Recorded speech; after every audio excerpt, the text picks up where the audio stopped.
मेरे प्यारे बच्चों, बधाई हो।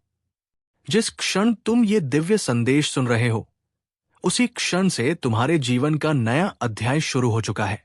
जब तुम पूरे विश्वास और सच्चे मन से पुकारते हो, प्रभु, मेरे हर कदम पर साथ चलो, मेरा मार्गदर्शन करो, तो ये संभव ही नहीं कि तुम्हें सफलता न मिले। भक्त के आंसू, उसकी खामोशी, उसकी व्यथा, सब सीधे प्रभु के हृदय तक पहुंचते हैं। यहां तक कि तुम्हारी मौन प्रार्थना भी प्रभु तक जरूर पहुंचती है। लेकिन जब प्रभु तुम्हें संकेत देते हैं, मंदिर की घंटी की ध्वनि में, हवा की सरसराहट में, या तुम्हारे मन की बेचैनी में, तो अक्सर तुम उन्हें अनसुना कर देते हो। यही तुम्हारी सबसे बड़ी भूल होती है। याद रखो मेरे बच्चों, सुख में प्रभु को मत भूलो और दुख में देर मत करो। आवश्यकता से अधिक आसक्ति, अहंकार, गुस्सा और लालच तुम्हें प्रभु से दूर कर देते हैं। समय कभी किसी के लिए रुकता नहीं, चेतावनी बार बार नहीं आती। इसलिए जागो और अपनी वास्तविक पहचान को खोजो। अगर तुम भगवान को समय रहते याद करोगे, तो कोई दुख तुम्हें गिरा नहीं पाएगा। धन और लक्ष्मी वही टिकते हैं जहां मन शुद्ध और विचार सच्चे हों। अपने धन का सम्मान करो, लालच और गलत रास्तों से बचो। नेक कर्म करोगे तो माता लक्ष्मी स्वयं तुम्हारे जीवन में समृद्धि भरेंगी। मेरे बच्चों, ये समय तुम्हारे जीवन में चमत्कारों का है। अब तुम्हें तुम्हारी सोच से भी अधिक मिलने वाला है। जैसे कुएं से पानी निकालने वाली बाल्टी झुककर भरती है, वैसे ही रिश्तों में विनम्रता तुम्हें भरपूर आशीर्वाद देगी।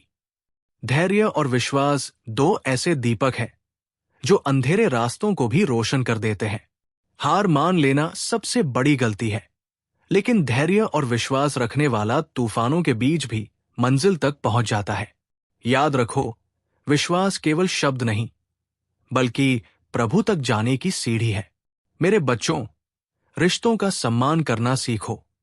अहंकार रिश्तों को तोड़ता है और विनम्रता रिश्तों को जोड़ती है। सच्ची समृद्धि धन से नहीं, बल्कि प्रेम और आशीर्वाद से होती है। परिवार, माता पिता, गुरु और मित्र, यही जीवन के सच्चे खजाने हैं। कभी किसी का दिल मत दुखाओ। जहां तक हो सके दया, करुणा और सेवा का मार्ग अपनाओ। एक भूखे को भोजन कराना, किसी दुखी को सांत्वना देना, यही प्रभु की सच्ची पूजा है। मेरे बच्चों, ईश्वर कोई दूर बैठा स्वरूप नहीं है। वो तो तुम्हारे भीतर ही वास करता है, तुम्हारी सांसों में, तुम्हारे विचारों में और तुम्हारे कर्मों में वही है। जिस दिन तुम अपने भीतर उसे पहचान लोगे, उसी दिन तुम्हारे सारे दुख मिट जाएंगे। ईश्वर को पाने के लिए बड़े ग्रंथ नहीं, बल्कि सच्चा प्रेम और शुद्ध हृदय चाहिए। भक्ति छोटी छोटी करुणा और सेवा की बातों से होती है। हर क्षण प्रभु का स्मरण करो और वे तुम्हारे साथ चलेंगे। मेरा आशीर्वाद सदा तुम्हारे साथ है। जय श्री राम। अगर ये दिव्य संदेश आपके हृदय को छू गया हो, तो हमारे चैनल एस्टेटिक फैक्ट को सब्सक्राइब जरूर करें, ताकि ऐसे ही प्रेरणादायक और आध्यात्मिक संदेश आप तक लगातार पहुंचते रहें।